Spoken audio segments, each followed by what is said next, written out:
Good Saturday morning. Thank you for waking up with us here on WBTV. I'm Caroline Hicks. We are staying on top of breaking news that we've been following while you were asleep. CMPD officers spread out across 3 different crime scenes this morning. Definitely colder in here. It felt like spring outside. Yeah, it's beautiful outside. Charlotte Douglas International Airport is expecting to see more than 800,000 people, that's a lot of people, over the next 10 days. Well, today's social question, what is the most extraordinary thing you've ever seen on an airplane? Oh boy. I feel like we hear these horror stories we see on social media. People just forget how to act on an airplane these days, apparently. Now to that devastating 5-alarm fire at a South Park construction site. Those images you see right there of the massive flames, pretty hard to believe. Dozens of firefighters rushed to that scene to put it out.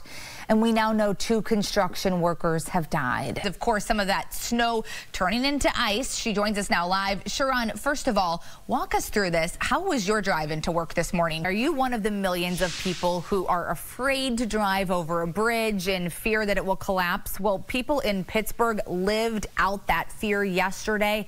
They now say they are lucky to be alive. I don't know if this is his career, it seems like it is, to just set crazy world records, and he's doing it. Since my first report on pharmacist burnout a year ago, the North Carolina Board of Pharmacy directed staff to create workplace-specific complaint forms. There is no better way to bring the community together than with some food and baseball, right? Well, that's why officers with CMPD hosted a game against the Charlotte Latino community baseball team this afternoon. Well, WBTV is on your side, getting answers from state leaders after an eagle-eyed parent spotted a dangerous crack on a popular roller coaster at Carowinds.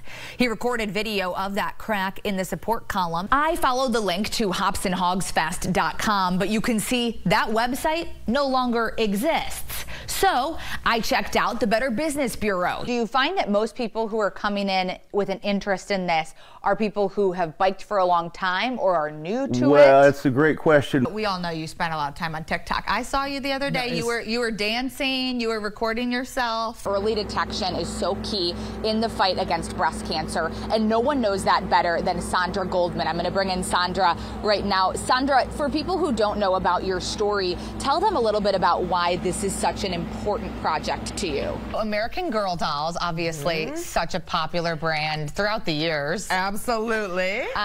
Every, so often they announce their new historical dolls, and they just announced their new ones. They are going to be from 1999. That's the historical doll? Right. 1999. So, a lot of us are thinking, oh goodness, that's considered historical? Makes me feel old.